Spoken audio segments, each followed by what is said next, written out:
Welcome back and good morning once again. If you are just joining us, this is still Daybreak Africa. Well, today we'll be discussing the state of the nation, with making reference to the Labour Party's outburst, the strike for the resident doctors, and as well the collapsing economy. And to do this, we'll be doing this with Gbenga Ajisafe, who is a political analyst. Good morning and welcome to Daybreak Africa. Good morning. A very good morning to you. Good morning. Yeah, we have a lot of interesting stories and a lot of things to look into. Absolutely. But quickly, I would like us to look at the Labour Party and the old drama with Lamidi Akpapa. Some days back, we saw him being bundled, or almost like being, a lot of names were called at him, like thief and the rest, being the person that he said he is. What do you think this is a significant thing that is going to happen towards the party, which is the Labour Party, and the court case with this drama that is surrounding them? Thank you very much. I want to believe that the house that are not united have been divided.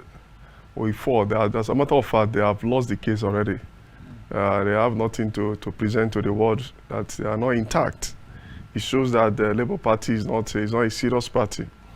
You can't just come into the court, Lord, and you are fighting over the chairmanship of the party. When telling the people the whole world is looking at you, and you are saying this man is not competent to be your leaders, and you are coming to tell the world that you want a mandate that is you are going to be leading peoples, and you are not. Your own house is not intact. You are not holding the same things. You are not united in your own parties, and you want to hold the nation that is in need of a leader that want to forge ahead. I think Labour parties have shown the Nigerians that they are kind of a party that just want to come at the back doors and take powers. They are not ready for it. I'm going to judge by what you just said. You talked about, of course, we know a house that is not united, of course, it's not going to really stand. That is the reference that you've already made. Now, talking about the court case, of course, there are allegations on the table. There are lots of evidences which they believe they have presented to the law courts, which is another thing on its own. Now, talking about the Lamidi Papa, a lot of people that he said from the spokesperson of the Labour Party, that he said that they have given him a go-ahead to be, they all denounce him.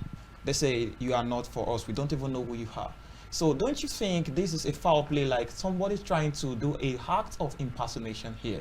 Because if the majority of everybody in the party says they don't know you, I believe for you to say you want to rule or you want to lead some people, you must have the approval. And when you don't have the approval, it means you are not welcome there. So if the multitude says they don't know you and you don't have the approval, don't you think it is an infiltration from maybe possibly a foul play from another person into this situation? Of course, there is a lot of ganging ups in the parties as of today.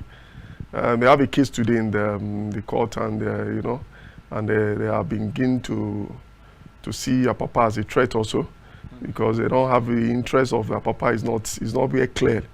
Where is it working against the party or is working for the party? The party leaders are also not too confused about what is happening. And today you can see that the suspended chairman is trying to come back also. The court have given him a suspension, so to be suspended for now. But he's showcased himself that he still want to be the chairman. He's having interest in the parties. So the party has a stance now. They don't have water. They don't hold water at all. They don't hold water because it's the thing that they can call themselves and settle all this before coming to the public and tell us what they want. What is it they really want? Is it the chairman or they want the president? If they want their party to win the president, they shouldn't really be fighting against each other. That is the first thing. They should be able to calm down and say, is it the chairman or we want the president? What is it that we want? I think if I'm to hold you by your word, talking about chairman and presidency, these are two different entities of things, positions. The internal crisis of the thing, I don't think LP are the first that is suffering from this. We've seen the case of PDP before the election, even APC, although they have been able to just make it not really sounding outside, but we know there are internal crises everywhere. Now, this Lamidi Apapa that is it's such a big discussion right now. most people feel like he's not even a party member, because if they feel like if you're a party member, you should have things that are legal backing that's supposed to support you. Now, talking about the party does not hold weight, they don't have anything against the ruling, as in the president-elect and the court, like, okay, they can't win the case because their house is not in order. I'm very sure the house that is not in order is a different thing compared to the allegations that are thrown to the table, that this is why they can't stand as a person. So if we are going by, let's say, as a person, morally we can feel like, okay, their house are not in order, we can't take them, but by law, if they are found right, do you say for this sake, because their house are not in order, their house is not in order, they shouldn't be given the mandate? No, the law is quite different for what is happening in internal parties. Okay. The parties, what we are seeing today is a normal things anyway. But what the world want to see is a united Labour Party. It's a united Labour Party fighting a just cause, a right cause. And that we sound well, even to the judge. But now you bring out a crisis party. A party is in a crisis, and you bring it, and you are causing more nuisance. Because the judge is really confused. You say who is the chairman, I say me. You say who is the chairman, I say you. Who is the chairman? But I guess it was later settled because someone left. Yeah, so it means the person that was not right left, okay, which was Lamidi Apapa. Okay, well, let's see. So if this, he's still agitated. It's still agitated, of course. But if I'm very sure that if you say this is your position, and you have everything to prove it, you're not supposed to be the one to leave. Because I am very sure if I am a party chairman, of course, when the cases are being filed, I was supposed to be there. There were some files that were supposed to be signatory to me. Yeah, of course. So when these things are not there, this is a case of impersonation, and I want to know if he's found guilty of impersonation, is there any legal action that is supposed to be taken against such person? Because political-wise, it's not right. Legal-wise, it's not right. So of course, are going to face? Yes. If he's impersonating himself in that position that is not duly elected to be, I think there is a case for him to answer. There's always a room for people to call him and tell him to answer so many. That's why I say they have to settle all those things. Coming to court to fight for a just cause. The game is being guided by rules. Of course. The game of politics, we have rules that guide you. Like any other games anyway. So politics have its own games, they have its own rules. And the rules says the president-elect now, which have been elected, have been pronounced by the INEC that Ahmed Bola Tinubu should be the president, because the rules give them that audacity to give him that mandate. Say, okay, to give him that certificate. Now, the rule also say if you are not comfortable with what the INEC have done, they don't say they have the finances. Nobody say the INEC chairman can just pronounce anybody and go away with it. No. Come to the Supreme Court will give the final verdict. Yeah, the Supreme Court is the last hope for the common man of the place. So you just, after the tribunal, you come, you show your case, you show the evidence. It doesn't matter whether the chairmans or they are fighting in the parties. So far, you have evidence to prove to the world, to prove to the Supreme Judge of the highest court in Nigeria that these people did not want this election. We really did. Or these people should not be given the mandate because we have 50 to 60s, or I don't know. So if all these things can be proved, the judge will sit down and say, okay, you people, is either you go back and do the needful, or you give the man the room to pilot the affair of the Nigerian government.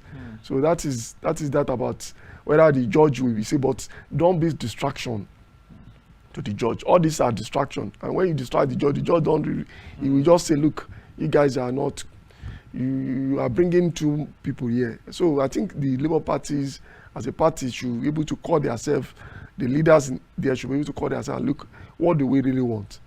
Do we want all this by now, or we want to fight? We should just put our house in order. Get and fight so that people will see us as serious-minded people.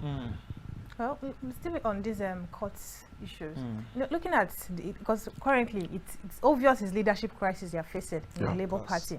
Now, we still have a lot of Nigerians who believe Peter Obi won the presidential candidate, and that's already another case in court. So that if all this happened, what if all this has happened and he actually won the case and all these things happened, the crisis going on in the party, would we still be saying the same thing about them not being serious about this their particular whatever they are fighting for? Would we use that as a criteria to judge them, for them to impeach them or something because they've already won the case? No, you cannot use that to impeach them. So why should we use this criteria to judge them presently? We are using the criteria to judge them because they have to know that they have a lot. They have a lot to give. They have a lot to give to the people. Much is expected of them. By now, they should be able to see that they have a fight, the battles in front of them, a big battle. We want to you claim that their mandate was stolen. This mandate was stolen. Everybody, just like what we are saying now, we say okay, the mandate was stolen. We know there are some areas that these whole things we have been manipulated. Yes, it's obvious in Rivers State. It's obvious in some Kaduna. It's obvious. It's in some even in the southwest here in Lagos. It's obvious. There are some areas that Labour Party have won largely, So, but the first thing remains that you want to give this case a genuine case. You shouldn't be fighting against each other. You should be able to be focused and saying, look, we have a bigger good, a bigger challenge, a bigger battle in front of us. How do we fight this battle? The moment you start in that direction, the people around you will be seeing you as serious. But if you start fighting and somebody signed and say this person cannot sign, the other one will come and say, oh no. So it shows that you are not, that fight became a distraction to those people who want to fight or sympathize with you people. So that is it. Now I have a question. It's going to be like a two question in one. Carefully, I'm going to drop this way. Firstly, as a warlord that you are going into a battle, of course, you are going to go with your trusted soldiers. Of course. Your trusted army people, you know that, okay, come rain, come shine, they are going to have your back.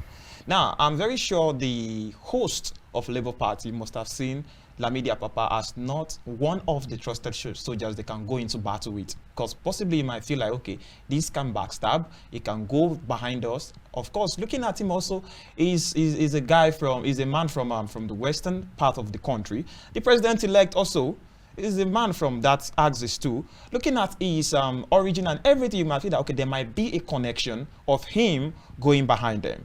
This might be a fair factor. That's one. Secondly, we have heard of the present tribunal court talking about they are not going to look into technicalities. Now, this is my question.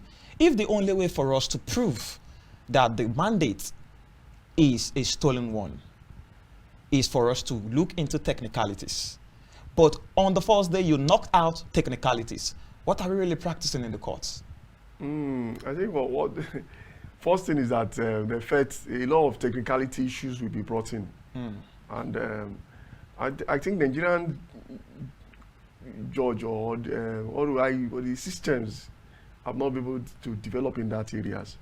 You can see the other day the PDPs and the Labour parties were writing that there should be a live broadcast of the trials, and let's see how it goes. And the outcries of the APC were like, no, they shouldn't be. I was like, if you are sincere with the votes you say you claim you have 8 million. Why should you go against the public? The public is meant for to see what is happening. Of course. So it shouldn't be a secret judge. It shouldn't be a secret trial. Let the whole world see how Nigerian judge. After all, anybody that imagines going to be the president over the whole masses. Oh, over the whole masses. So why are you hiding it? Why are you keeping it hiding? So are we really set for technical issues? Are the judge trained or have been trained to see those areas? Because if they are not being trained and they have not been seen it, or they are not been went out to see all those areas, they will have flawed also. They will be flawed in those areas, because we are in the 21st century. And we work in electrical system now. We don't. It's not in 1993 whereby MKO won, where we are just doing a two-party systems. Now we have so many cases that it's more or less a technical issues.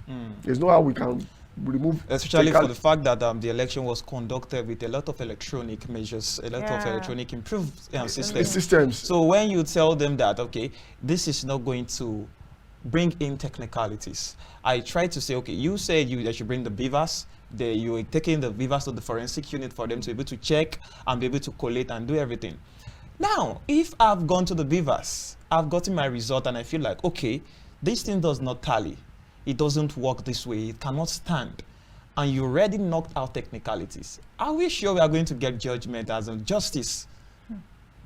Yes, that the beavers is part of the electoral systems that we be able to use in these last elections. And I want to believe that without beavers, we cannot say we have an election in Nigeria. Of course. Because the beavers is what give. It was the game changer. Yes, that is the game changer. That is just the hallmark of it. It's the beavers that people believe in, that we don't have the usual election that we are going to be rigging.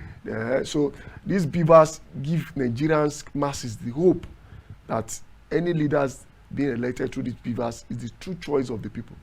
And for any judge at all to go against the beavers shows that we have not gotten it right. I think the judiciary this time around should wake up, should be able to see reason why the beavers should be used. As a matter of fact, anything that the beavers bring out is the true natures of what the peoples have voted in that unit and in that ward. And that should be the hallmark of this the process of being giving the judge the green light to go ahead with anything they want to proclaim or foresee that this is the true outcome of the true election we just finished. Okay, well, let's move on to the health sector. Of course, I was about to say that. Let's leave Lamidi and the Labour Party alone. Let's move on to the health sector. Now, this is in Nigeria. This is one of the many issues that we've always had. The doctors are always going on strike. And now they've come up again. They gave the federal government ultimatum for them to meet a particular criteria before then. They should meet their what's it called? Before the end of the ultimatum. But yet we could see that the federal government did not answer them, and yet they have to go on the strike. Now, with their demands in place, they are demanding for infrastructure, massive allocations, about 50% allocation. What do you think? Do you think these demands are unreasonable, or they are reasonable, or just that the federal government is not giving much importance to the health sector? I want to say that one thing that we have to understand is that Nigerians leaders are not sincere with us. I want to believe that. Even the doctor himself calling Gigi, the Minister of Works, he's not sincere with us. He's a man that is not being sincere to our people. First thing you say, these people should not leave this country. You come out with an idea that the doctors are moving out of this country in mass, that should wait for 10 years before they leave. And the people felt you are not giving us a better condition here. What are you, if you are sincere, you should be telling them what are the benefits for us to stay here. Yes, you should be giving them, taking good care of them. And if you do this, these people will not be clamoring to leave the countries. And and these are part of the first thing you have to fulfill. As a government, you have to look about their wages, their well-being, their security-wise, how are they feeding, how is the condition of the environment they are working. If all these things are not put in place, and these people, you fed the jury, they will leave. So the wages is long overdue. The economics, the rising inflation of Nigeria's government economics today is worrisome. I have to tell you this. We cannot be telling somebody that you paid 150,000 naira in the last 4 or 5 years to still be able to be using 150,000 naira to survive in an economy that is skyrocketing in 200% increment. So all these things, that's why we say we are not being sincere. You want to say they should be using that same money to feed, to take care of their children, to take care of their family, their extended family, and they should wait. And it's not, that is why I say the government is not being sincere. Everything is being cost, and you know this, and you have to increase their salaries, and they are asking you of their good wages, and you say no, you cannot give them. So this thing will come up. they will go on strike. They will put the masses into problems, because most of these these are leaders, they move out of this country, stick out of this country and take their medical leave outside this country. So that's why you always use that. They are not sincere to us. They're not bothered. They are not sincere, they are not bothered. Okay. So now there is something I want to relate with this. When it comes to negotiation, in the past, I can even say I think it's safe to say our federal government and the people they usually send out for negotiation, they have not been really fruitful. We can use the case study of ASU that lasted for almost close to over 8 months. And now we have the doctors, the resident doctors, going on strike. The minister, Chris Ngige, said I think he has issued out a statement of no pay, no work, no pay. I think he did that with the ASU, and it was, I can say it backfired, because students were at home doing nothing. A lot of resources were being destroyed. Things were not going on fine. The educational sector was down. And of course, this is going to affect the country economically, because the people that are supposed to come into the institution to pay and be able to generate revenue, these things are not happening. Now, the doctors. The health is a very paramount sector. The doctors are on the strike. We are not really good with our negotiation. As you said in your statement, the masses will suffer for it, of course, because people will be sick. Absolutely. The hospitals will be closed. Nobody to take care of them. People will have to turn to maybe quacks and a lot of roadside vendors that sell drugs. This is a big challenge on our economy. This is a big challenge on the whole country. Right now, what do you think we are doing wrong that we are supposed to be able to correct, especially for the new administration that is coming? Yes, thank you very much. I want to believe that the first thing the president-elect, person of Senator Bola Ahmed Tinubu, should do is to bring out the so-called experts. No matter anywhere they are, don't bring politicians into it. Like Ngige should be able to be sacked. Dr. Ngige is not worth to be a minister in Nigeria. I'm telling you the fact. This is a man that have so many issues with the labor. He came up with the NAS problem, NASU, and all these people are not good negotiators. They are not good representative of a good leaders in Nigerians. What we need is somebody who have the knowledge, who have been in that field before, who know how to negotiate with the workers, who know how it will bring those pain of the workers to the table of the government, and see how it could juxtapose those areas that affect the government to intervene and promise them what he can fulfill. Don't be promising people and you cannot fulfill those promises. Tell them, see, this is what we have. I think the first thing the government should do is to bring everybody on the table. Call the labor chairman, let them be on the tables and look, these are our budgets. This is what we have as a revenue. How do we take care of you people? You are going to take about 30% of our revenue. You are going to take about 40% of our revenue. How do we think we give 40 to you in this manner? So if you call them to the table, they are part of the decision making. In the FEC meeting, after the FEC meeting, you call them to the table and say, look, this is total money we are expecting to come into this country. And this is how we want to spend it. Your labor force is about 40% of this total money we want to spend. We are going to give you so amount of money. Then we come up with areas that you felt will suit them. They will tell you, okay, you remove subsidy from fuel, but give us bus. Give us bus to cushion our own effects. We don't need fuel, but we need bus so that we could be taking us to, so you can afford to buy 100 bus to a particular sector of people. You can afford to divert the funds to support them. So you can say, okay, we don't have money to such, and we need houses. How do we provide houses for our workers? Do we have schemes? Do we have all these in our areas that government should bring us? That's why I say bring our experts. Experts that can manage crisis. Not go on strikes, we will not pay you.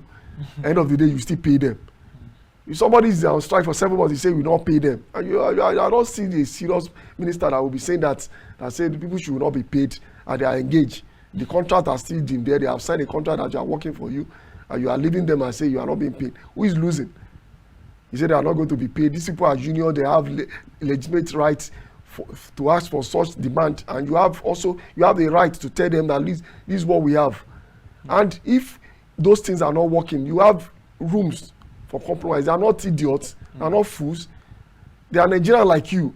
You are just privileged to be there, so you should be able to reason along with them and say, look at how do we think we can solve this problem.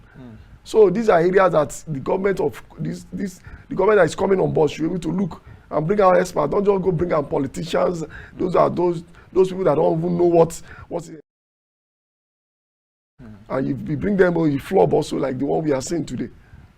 From what you've said so far, it's more of like a misplaced priority of portfolio. Most people that are being governed or heading a lot of sectors, they are not really professionals in those angles, especially when it comes to negotiating and bringing the truth. Transparency also has been a problem.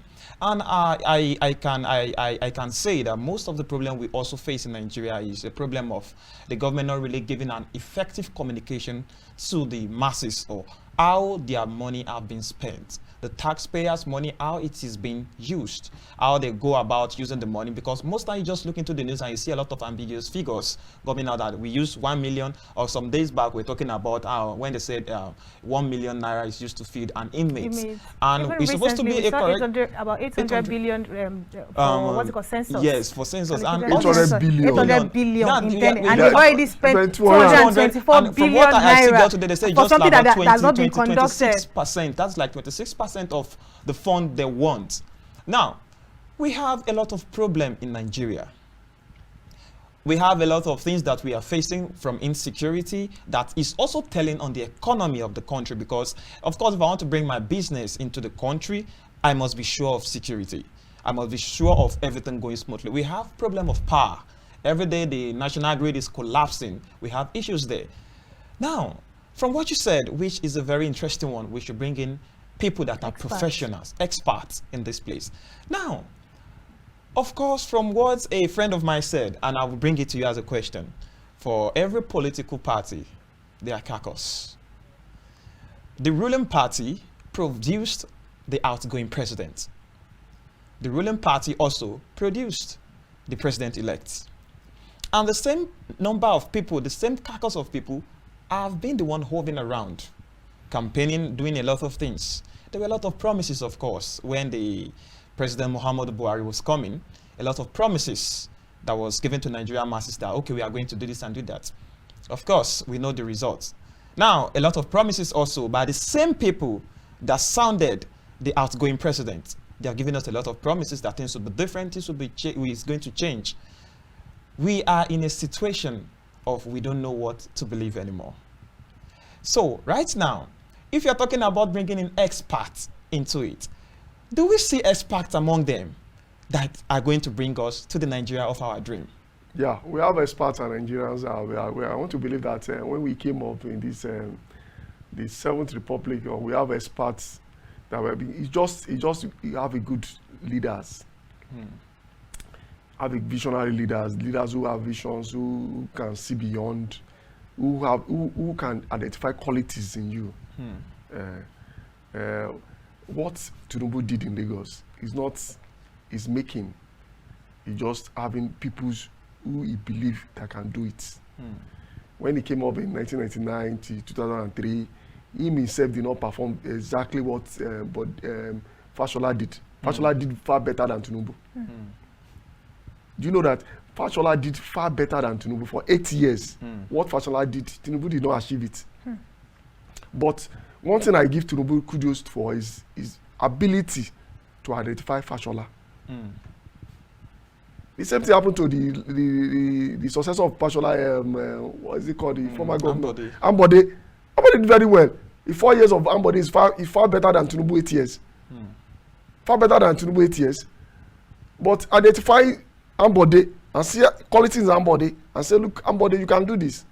Let's give Ambode a chance. I think that is the quality I was believing, that if he got to a power today and he sees those qualities in people and say, look, my friend, I'm too old for this. Please, you can do this. Can you please handle this? Papa did the same thing in 1999. When Obasanjo was in power, he brought out experts. Ngozi Okonjo Iweala, the Sasoludos, yeah, break them and they start. Sasoludo merge all those banks. They are collapsing already. Soludo came up and said, look, you have been into this area for some time. So I want this bank to be efficient. We are in industrial data. We have insurance. Insurance we have broken down, and we brought so many things into the life of insurance. People start believing in insurance company. So bring experts to these people, to these areas. Don't just go and bring politicians that don't know what is the difference between right and left. And sorry to cut you. My question is this. Yes, we understand the points and the role the experts are going to play, which we believe that is going to find, because of course you may also make reference to Chief Olusegun Obasanjo administration, which he brought a lot of experts, and we know the results. We know what happened. Now, for every caucus, as I said earlier, there must be a promise into politics. Okay, you have been following me, you have been doing this. Of course, I have to reward you. You have been a loyal servant. Now, this has been a problem we've been facing over the years. Do you think it's going to be a feasible thing for the incoming administration to push aside the loyalists? So I say they call them the politics, the loyalists, and just bring people that maybe they have not been on the scene. You know, we have a lot of experts outside Nigeria. They are doing very well for themselves, and we are very sure that if they should bring them into different sectors, they will do exploits. So is it going to be a visible situation for him to push away that, okay, please, yes, you've been a loyal servant, but right now I need the expert. Please, you have to sit down. Aside. Let me bring someone that can do it. Do you think it's going to really go well? I want to believe that the caucus and the cabals and so-called the caucus now, you find them in every sectors, in everywhere. Politics is not different. So what I want to believe, they believe that the present elected president will do is for him to give those caucus or those cabal a moving train. Give them challenge to work. I don't understand that. Yeah. So now, yeah, Mr. Hay, I promise you are going to work with me. Good, you are welcome. But can you do this? He say yes, please. If you don't perform in the next 6 months, can I give you a get away from the office? You ask him. You don't just put people in the office and leave them for 4 years like what Dr. Ngige is doing today, and nobody is questioning him. No, you give them time limits. I will give you this portfolio. Are you sure you are going to perform? You ask him before you give him. Say yes, okay, sir. Please, if I give you maybe not 6 months and you don't perform here, please, I have to let you go. Are we clear on this? He say yes, okay, let's go. So let people see that you are going to be a kind of changeover over time. So you have an agreement, a mutual agreement with all these people. I don't say you don't promise people. I don't say you don't promise them, but let them sit on the time bomb. Time frame. Anything you call it, so that they can be moving. That's why I say moving train. So that you let them move. You don't want them to slow you down. The moment you slow down the administration. So you let them see that, look, you have to perform in this area I'm giving you. So some of them will perform, while some will flop. So and that is it. Kupe did the same thing in Obasanjo time. And Obasanjo leaving. He's from the same Ogun State. And Obasanjo said, look, my brothers, you cannot work with me. Please go and sit down. So it happened. It doesn't matter that somebody will be with you and spend 4 years with you. It doesn't matter. If you don't perform, please, can you relieve him or put him somewhere else? So if you really like him, you can still give him something else. But it's better you perform, because we cannot wait these 4 years. Nigeria cannot waste these 4 years. I'm telling you, if Tinubu did not get it right in the next 2 years, the party himself will start crumbling and begging for people to come and help them. That is it. Now we have a very big issue right now, which is the value of the naira. The economy is falling. Right now, the comparison of the naira to dollar is almost at a thing that is just like an insult right now, because there was a video online that was trending. Somebody was holding $100 and also 100 naira. And it was like, this is 100 naira. He said, yes. What can it purchase?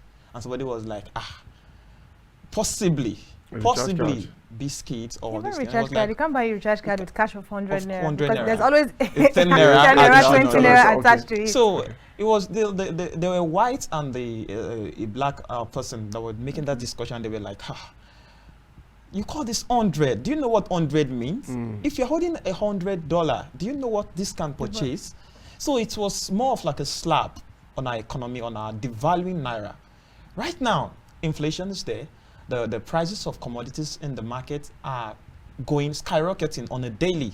Because if you buy this today for this certain amount, when you get back tomorrow, you might possibly have to add for you to be able to purchase it. You have to add. Yeah, that is it now. We have issues this. And now, the outgoing administration is still in the business of securing more debts. And we have issues of not putting this money into infrastructure. We have issues of it to be servicing another debt. These are problems we have on ground. I understand the part you've talked about bringing professional into the field and doing a lot of things, but this is a ship that is capsizing, is going down. How do we revive Nigeria? The economy, the security, and every aspect. It's going to take a while anyway. It's not a magic. That's why I say the government have to be given at least 2 years to see how they perform. Sorry, but do you think that 2 years is enough for him to rejuvenate Nigeria? No. What you need is a moving train.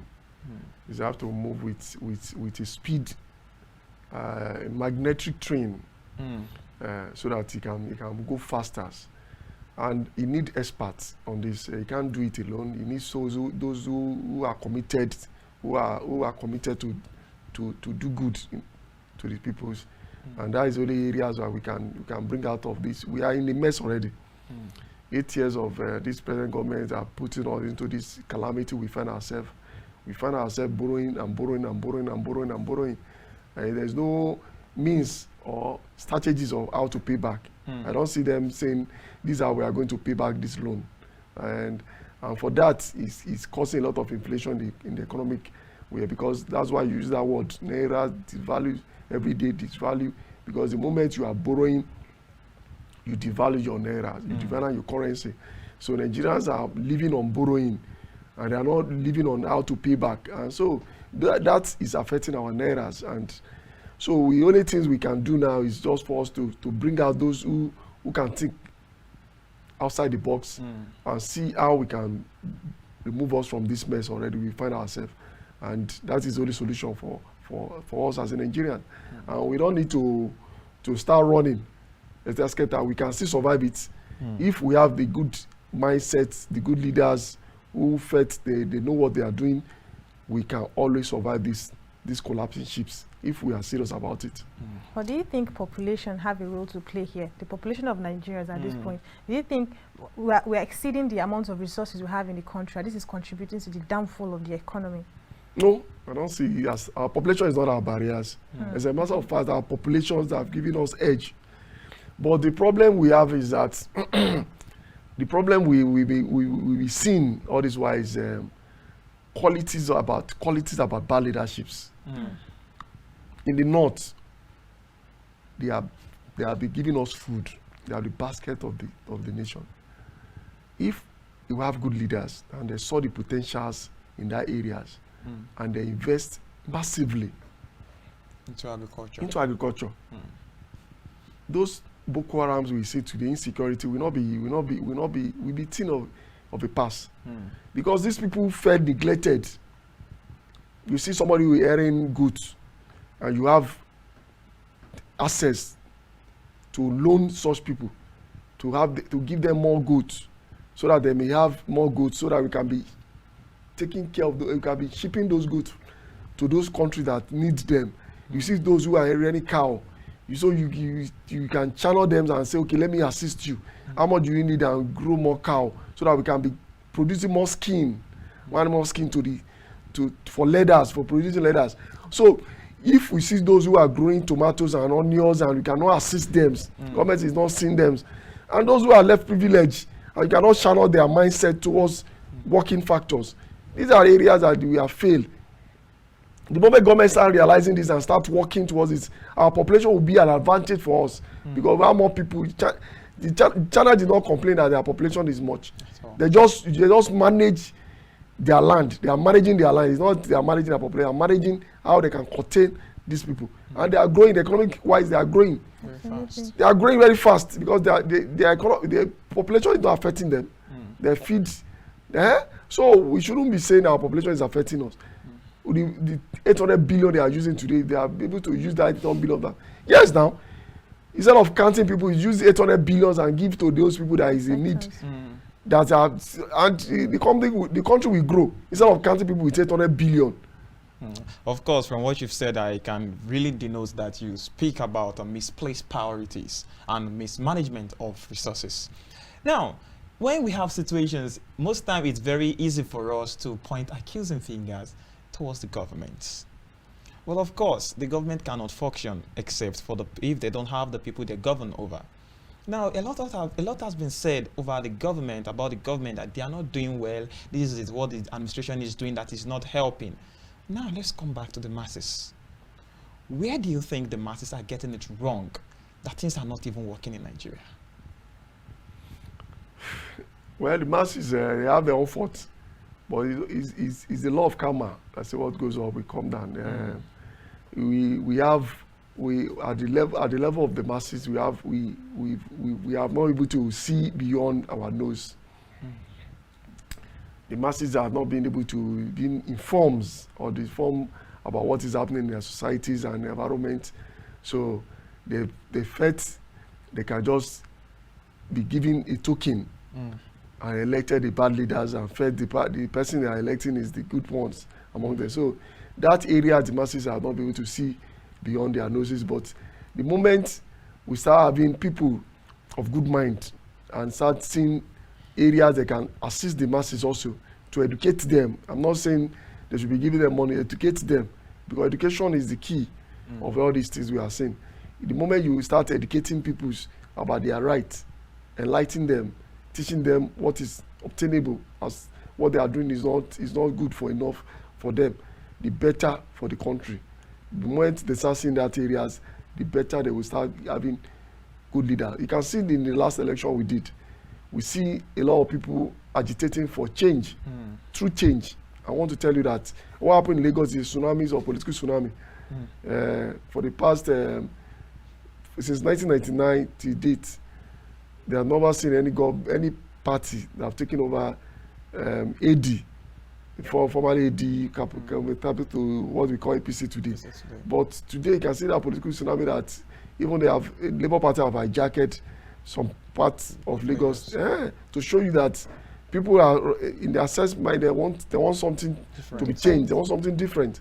They felt, no, we cannot be going this way. So that is sensitization, that is information, that is education. Some people have gotten educated and say, no, you can't be ruling us and bullying us in this manner. If you are ruling us, don't bully us. So they became agitating that there must be a change, and that is it. So if this government felt they want to get it right, they must give people, be sincere about what they are doing, and let the people see that they are being sincere towards what they are doing, and that is the only thing I can convince the masses also. So from here we are going to be getting it right. I want to tell you, after this 2023, the next election will be better off than this. We hope so. Well, looking at the inauguration coming up May 29th, we already have less than 2 weeks to go. Yet we have the present administration still signing contracts, approving bills, and then it will be pushed forward to the new administration that is coming up. Isn't that going to be a lot of weight for them to carry? And mind you, at that particular point, this project they are signing contracts, shouldn't they be invested more in carrying out those responsibilities rather than pushing it up to the next government coming in? And I must say, we are out of time, so please, in just a minute, please do justice to that. I want to believe that this government is going, and they should leave everything they are doing now for the betterment of prosperity, so that prosperity will not judge them as a failures. They should leave it to those who are coming so that they can manage what is left in the tables. I think that would be the best thing for them, just to leave and let those who are coming hand over from that. I think that would be the best way to do it. Thank you very much for coming on the program. Thank you for having me. And it has been very entertaining and educating, most importantly. Yes. Thank you very much. Thank you so much. All right, viewers. The government, a lot of blames have been pointed towards them, but we as citizens, we need to stand strong. We need to believe. I'm very sure, as I always say, Nigeria is going to be great. We have the picture of the right Nigeria that we pray for very soon. From us here, we'll be handing over to our Lagos studio, which we believe they'll be giving you more interesting package. From me here, I remain Micheal Obairi. Do enjoy the rest of your day. I am Fatimah Ibrahim.